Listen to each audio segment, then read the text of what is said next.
Pai do Senhor Jesus, seja mais uma vez bem-vindo, bem-vindo ao canal do Estudo Bíblico José Carlos Maciel. Meu nome é José Carlos, para mim é um prazer ter você aqui inscrito no nosso canal. Agradecendo a Deus por mais essa rica oportunidade de estar nos concedendo gravar mais um vídeo para o canal. Hoje nós vamos estudar a lição 12 da Escola Bíblica Dominical, a coragem do apóstolo Paulo diante da morte. Nossa leitura bíblica em classe, Atos dos Apóstolos, capítulo 21, do versículo 7 ao 15. Os hinos sugeridos da nossa lição, 234, 294 e 382 da harpa cristã. O objetivo geral da lição, conscientizar a respeito da coragem diante da morte. Os objetivos específicos são três. Primeiro, mostrar a consciência de Paulo quanto a padecer por Jesus. Segundo, apontar a coragem para enfrentar as ameaças de morte. E o terceiro, destacar as acusações de prisão de Paulo no templo. Nossa lição está dividida em 3 pontos. Seu primeiro ponto, a consciência de Paulo quanto a padecer por Jesus, dividida em 3 subpontos.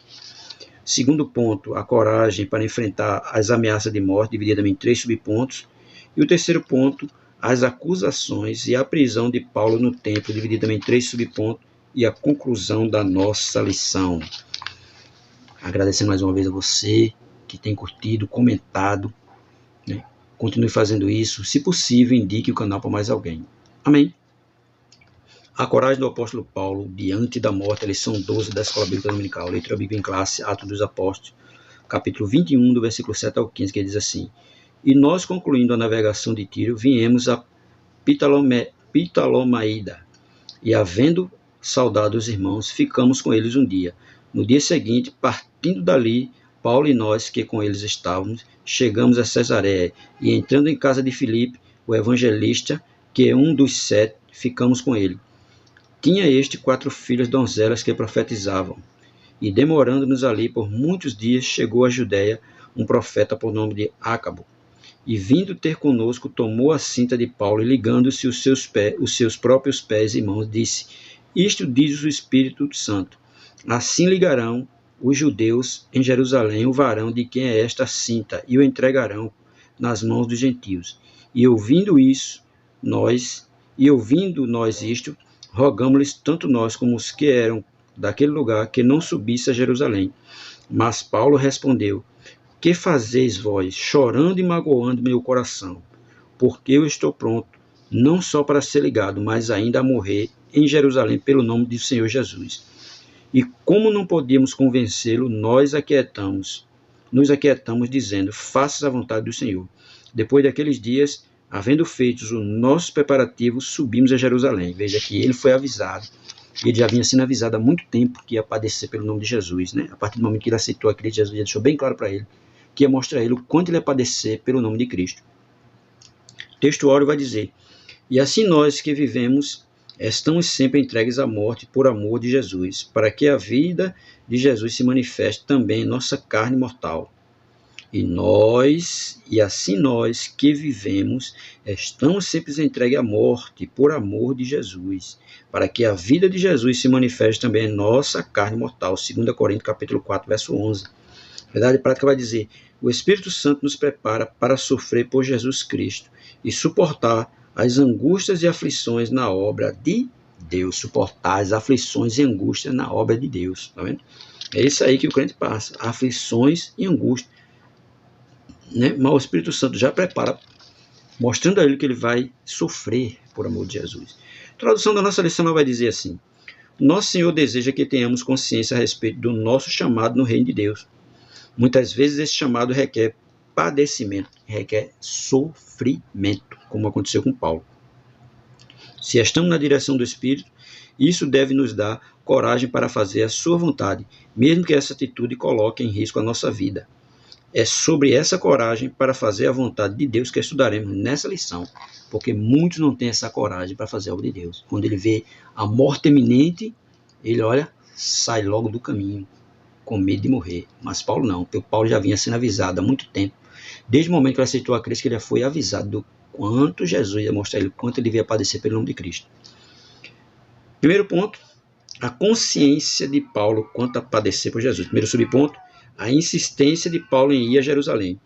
Nas primeiras lições desse estudo, vimos que por meio da resposta divina a Ananias, nosso Senhor disse que Paulo haveria de padecer pelo seu nome. Atos, capítulo 9, verso 15, que diz assim: Disse-lhe, porém, o Senhor: Vai, porque este é para mim um vaso escolhido, para levar meu nome diante dos gentios, e dos reis, e dos filhos de Israel. Veja, disse, porém, vai, porque este é para mim um vaso escolhido, para levar o meu nome diante dos gentios, e dos reis, e dos filhos de Israel. E eu lhe mostrarei quanto deve padecer pelo meu nome. Versículo 16, o quanto ele ia padecer pelo nome de Cristo, ele já foi avisado. Continuando, vai dizer: Esse tempo havia chegado para o apóstolo, haja vista o seu desejo de ir a Jerusalém, mesmo após ouvir o profeta Ágabo dizer-lhe que os judeus o entregariam nas mãos dos gentios. Atos capítulo 1, versículo 11. Ele já ouviu o profeta dizer que aquilo ia acontecer com ele, que iam prender ele e entregar na mão dos gentios. Mas só que ele já tinha avisado desde o princípio da sua conversão. Jesus já tinha avisado a ele o quanto ele ia padecer. Então ele não foi pego de surpresa. Ele já sabia. Por isso que ele vai dizer que já estava preparado. No versículo 13, né? Atos capítulo 21, versículo 13. Mas Paulo respondeu: Que fazei vós chorando e magoando meu coração? Porque eu estou pronto não só para ser ligado, mas ainda a morrer em Jerusalém pelo nome de Jesus. Veja que ele já estava pronto. O Espírito Santo já tinha preparado ele. Aí vai dizer mais: Entretanto, por meio do Espírito Santo, Paulo discerniu que era a vontade de Deus que ele enfrentasse prisões e açoites pelo nome de Jesus, conforme ele mesmo reconhece. Mas em nada tenho a minha vida por preciosa, contanto que cumpra com alegria a minha carreira. Atos capítulo 20, versículo 24. Veja, ele não tinha a vida dele por preciosa, contanto que ele cumprisse a carreira que estava proposta a ele. E aí nós devemos ter esse mesmo sentimento. Há uma carreira para cada um, e nós devemos cumprir, né, a nossa carreira. Por isso que ele diz: Mas em nada tenho a minha vida por preciosa, contanto que cumpra com alegria, não com tristeza, com alegria a carreira que estava proposta para ele. Dessa mesma forma tem que ser nós, cumprir a nossa carreira com alegria, não com tristeza de coração, porque sabendo que o corpo mortal pode ser destruído, mas o espírito volta para o Pai. Continuando, vai dizer: A profecia de Ágabo, porém, não tinha caráter decisivo, mas deixava o apóstolo com a consciência livre para ir ou não a Jerusalém. Ele podia ir ou não ir, porque não era uma profecia decisiva, né, que ia já acabar com toda a vida dele, não. Era uma profecia que dizia que iam prender ele, mas não diziam que iam matar, mas iam prender. E ele, se ele quisesse, ele ia ou não, né? Mas ele já, com o discernimento do Espírito Santo, decidiu ir a Jerusalém. Ele sabia que seu sofrimento era inevitável, primeiramente em Cesareia, depois em Jerusalém. É preciso que todo obreiro tenha pleno discernimento das circunstâncias por fazer a vontade de Deus. É claro, todo aquele que é chamado por Deus para fazer uma obra, ele tem que ter discernimento, que ele vai passar por provações, vai passar por dificuldades, mas tudo está dentro da vontade de Deus. Se ele tem chamada, ele vai suportar, mas se ele não tiver chamada para fazer a obra, ele vai correr, ele vai abandonar a obra de Deus. Mas se tem chamada, ele vai suportar, mesmo que isso cause até a sua morte, até o fim da vida dele, como fez Paulo. Segundo subponto, do Mileto para Tiro. Paulo tomou a embarcação que ia de Mileto para Tiro. Atos, capítulo 21, versículos 6 e 7. Versículos 6 e 7, que diz aí. Atos, capítulo 21, versículos 6 e 7. Que diz assim: E saudando-nos uns aos outros, subimos ao navio e eles voltaram para casa. E nós, concluída a navegação de Tiro, viemos a Ptolemaída. E havendo saudado os irmãos, ficamos com eles um dia. Tá vendo? Veja que eles ficaram lá um dia. E a sua despedida em Mileto foi muito especial. O apóstolo decidiu em seu coração que deveria ouvir a voz do Espírito Santo e partir. Veja, ele decidiu ouvir a voz do Espírito Santo e partir. Atos capítulo 20, versículo 17 ao 38, né, que vai falar ali, né, o encontro que ele teve com os anciões de Éfeso. Aqui. O discurso de Paulo aos anciões da igreja de Éfeso. De Mileto mandou a Éfeso chamar os anciões da igreja, e logo que chegaram junto dele, disse-lhe: Vós bem sabeis, desde o primeiro dia em que entrei na Ásia, como em todo esse tempo me portei por meio de vós, servindo ao Senhor com toda a humildade e com muita lágrima e tentações que, pelas ciladas dos judeus, me sobrevieram. Como nada que útil seja, deixei de vos anunciar e ensinar publicamente pelas casas, testificando tanto a judeus como aos gregos a conversão a Deus e a fé em nosso Senhor Jesus Cristo. Veja que ele testemunha a todo mundo de casa em casa, mostrando que ele realmente estava servindo a Jesus. Você vai ver Atos capítulo 20, versos 17 a 38, e Atos capítulo 21, do 1 ao 6. Nada mais o prenderia, nem mesmo os filhos da fé que ele fizera para Cristo. Claro, porque os filhos da fé estavam pedindo a Paulo para ele não ir para Jerusalém. Para ele não ir, porque senão ele seria preso. Mas ele nem isso estava dando importância. Ele queria fazer a vontade de Deus. Aí diz aí: em Tiro, Paulo se encontrou com os discípulos da cidade e foi ali que lhe aconselharam a não ir a Jerusalém, pois enfrentaria muitas ameaças. Esses irmãos oraram de joelho na praia pelo e com o apóstolo. Oraram por ele e com ele. Atos capítulo 21, versículo 3 e 3 a 5. Né? Atos capítulo 21, versículo 3 a 5, que vai dizer aí: e indo já à vista de Chipre, deixando-a à esquerda, navegamos para a Síria, e chegamos a Tiro, porque o navio havia de ser descarregado ali. E achando os discípulos, ficamos ali 7 dias, e eles, pelo Espírito, diziam a Paulo que não subisse a Jerusalém. E havendo passado ali aqueles dias, saímos e seguimos nosso caminho, acompanhando-nos todos, cada um com sua mulher e filhos, até fora da cidade, e posto de joelho na praia, oramos, tá vendo? Oraram por ele, né? Veja que havia um grande pranto. Muitos irmãos não queriam que ele fosse, mas ele foi. Muitos irmãos queriam que ele não fosse a Jerusalém, mas ele foi, porque ele sabia que ele tinha uma missão a cumprir. E quando ele tinha uma missão a cumprir, ele sabia que ele estava fazendo o quê? A vontade de Deus. Ele estava ali fazendo a vontade de Deus. Então, continuando, vai dizer assim: Paulo se encontrou com os discípulos da cidade e foi ali que ele aconselhara a não ir a Jerusalém, pois enfrentaria muitas ameaças. Esses irmãos oraram de joelho na praia pelo e com o apóstolo. Atos capítulo 21, versículo 3 a 5. Nesse lugar havia o bálsamo espiritual, misturado à tristeza de despedida. Claro que eles estavam todos tristes, porque eles já ouviram o que o profeta disse, que Paulo seria preso. Aí vai dizer aí: esse episódio mostra o quanto devemos cuidar um dos outros, principalmente quando nos encontramos numa missão espiritual. É claro, quando nos encontramos numa missão espiritual, devemos cuidar um dos outros. E era isso que os discípulos estavam preocupados, né? Preocupados com Paulo, porque sabiam que ele ia ser preso. E provavelmente, após ser preso, também poderia ir ser martirizado. Terceiro subponto vai falar, passando por Cesareia. Nesta cidade, o apóstolo aproveitou a ocasião para fortalecer a fé dos cristãos de Cesareia. Ali, Paulo encontrou um dos diáconos eleitos em Jerusalém, que se tornara um evangelista inflamado pelo Espírito, Filipe. Este recebeu e hospedou o apóstolo e seus companheiros em sua própria casa. Segundo a narrativa de Lucas, Filipe era homem espiritual e suas 4 filhas donzelas eram profetisas. Atos capítulo 21, versículo 8 e 9. Nessa permanência de 8 dias em Cesareia, Paulo não se organizou para ficar mais tempo e resolveu seguir pela estrada até Jerusalém. É muito significativo quando o nosso coração é inflamado pela convicção do Espírito Santo persevera em cumprir a missão otorgada por ele. É claro, porque o Espírito Santo já tinha falado dele tudo que ele ia passar. E ele não demorou muito tempo, por isso que ele queria ir para Jerusalém, cumprir o desejo de Deus, cumprir a vontade de Deus. Então ele não podia ficar ali muito tempo, por isso que ele não passou muito tempo. Segundo ponto vai falar a coragem para enfrentar as ameaças de morte. Primeiro subponto, a coragem do apóstolo pela voz do Espírito. Depois de ouvir a mensagem profética acerca do risco de morte que enfrentaria em Jerusalém, Paulo procurou ouvir a voz do Espírito ao seu coração. Isso deu-lhe uma certeza profunda de ir até o fim em seu ministério e, consequentemente, enfrentar qualquer ameaça. É claro, ele estava convicto que o Espírito Santo estava com ele.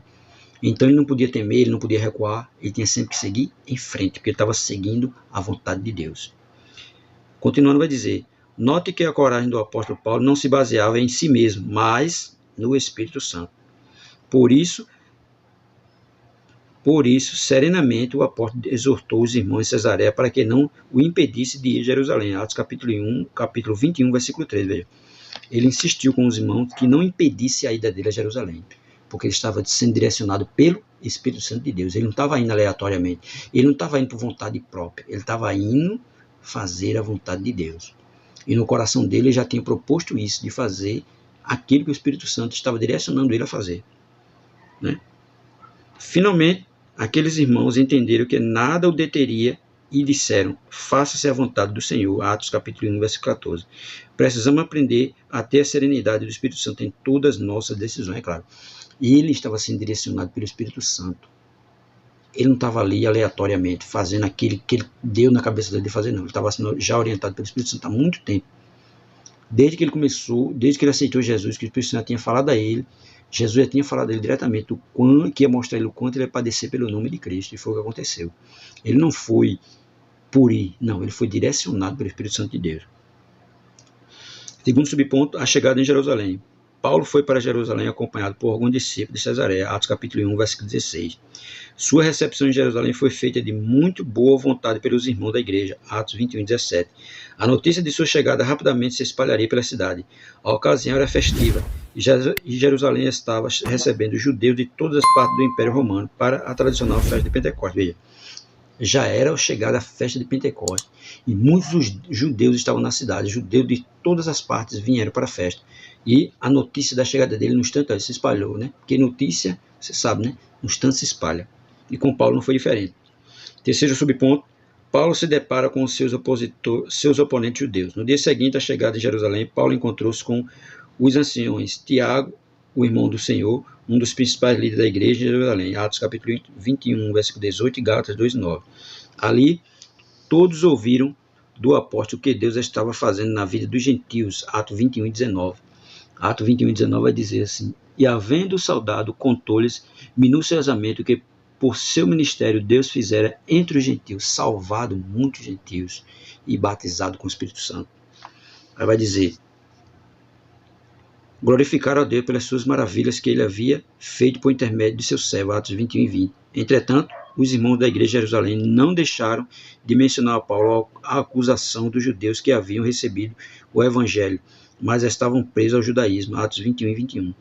Esses judeus queriam um cristianismo judaizante, com costumes e ritos, tais como a circuncisão, a guarda do sábado, entre outros. Paulo, porém, era a antítese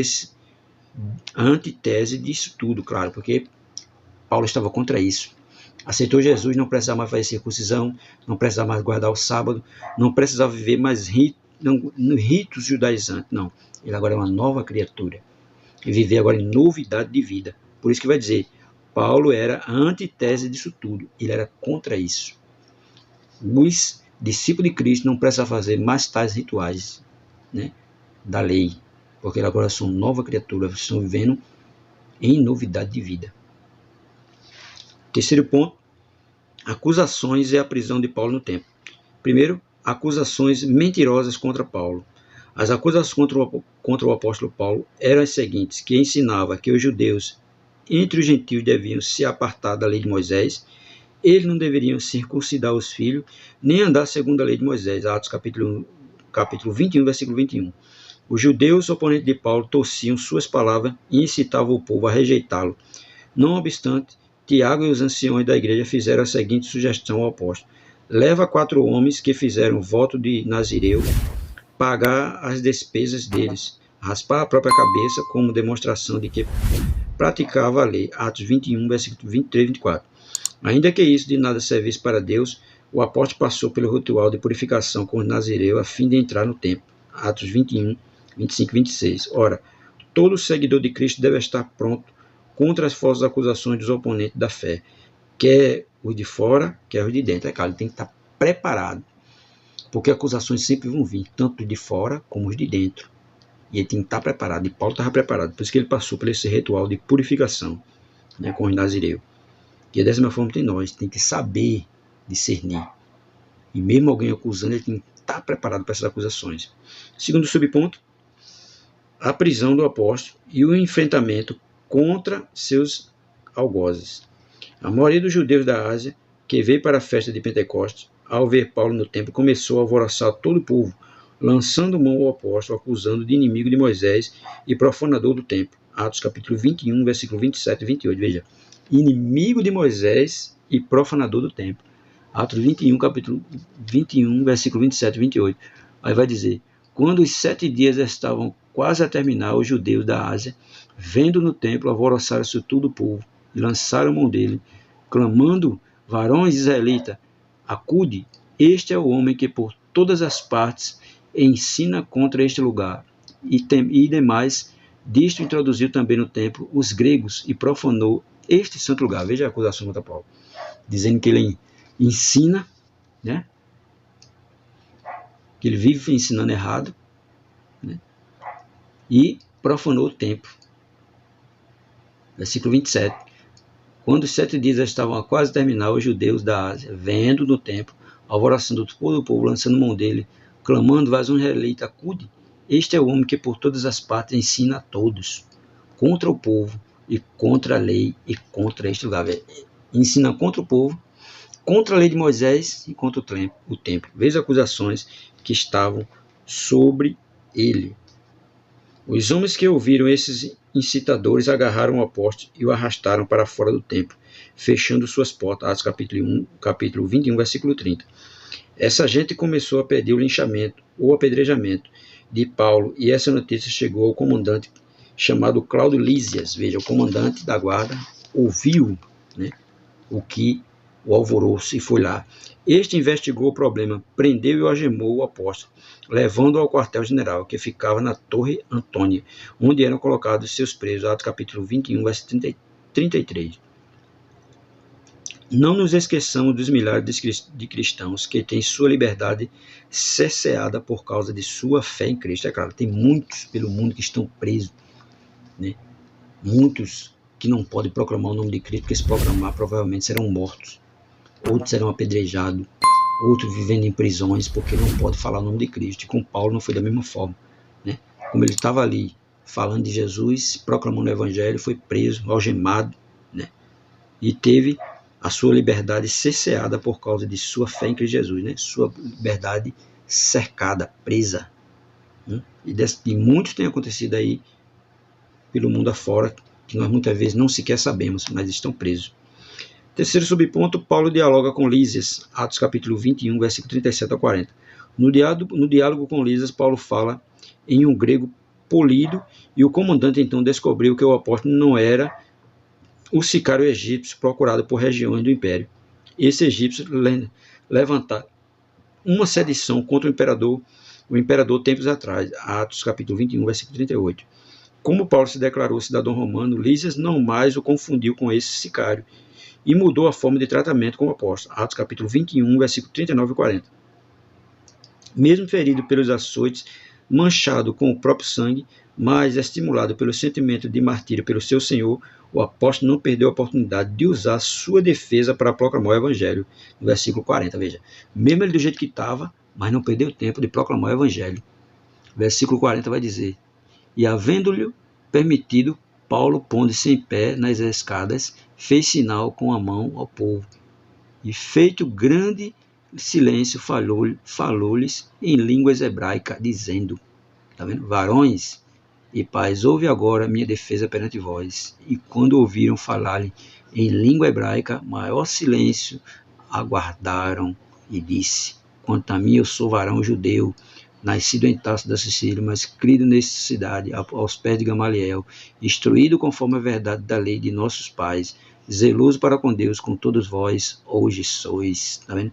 Persegui este caminho até a morte, prendendo e metendo em prisões, tanto homens como mulheres, como também o sumo sacerdote me é testemunho, e todo o conselho dos anciões, e recebendo destes cartas para os irmãos, fui a Damasco para trazer maniletados para Jerusalém aqueles que ali estivessem, a fim de que fossem castigados. Ora, aconteceu que, indo eu já de caminho, e chegando perto de Damasco, quase no meio-dia, de repente me rodeou uma grande luz do céu, e caí por terra e ouvi uma voz que me dizia: Saulo, Saulo, por que me persegue? E eu respondi: Quem és, Senhor?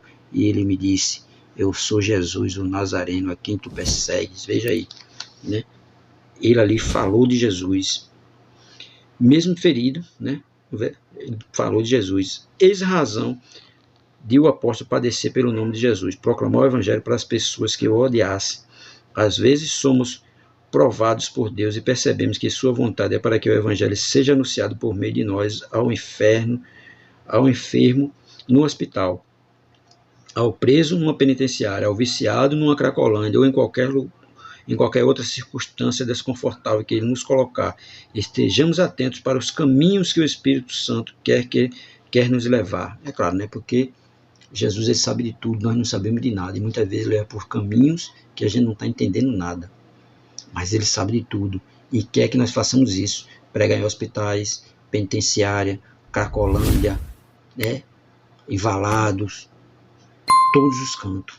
Ele mesmo disse, ir por todo mundo e pregar o evangelho. E Paulo não perdeu a oportunidade. A oportunidade que ele teve, ele falou de Jesus, ele falou do evangelho de Cristo, mesmo sabendo que estava correndo risco de morte, mas não estava preocupado com a vida dele. Ele estava preocupado em fazer a vontade de Jesus. Ele mesmo disse, né, que não tinha a vida dele por preciosa, contanto que cumprisse com alegria a carreira dele. Não estava preocupado com a vida dele, estava preocupado em fazer a vontade de Cristo, em fazer aquilo para qual ele foi arregimentado para fazer. Para a conclusão, vai dizer assim: a atitude de sofrer pelo nome de Jesus tem sido abandonada nos tempos modernos. A visão que Paulo tinha de missão evangelizadora o fazia enfrentar toda e qualquer oposição e sofrimento.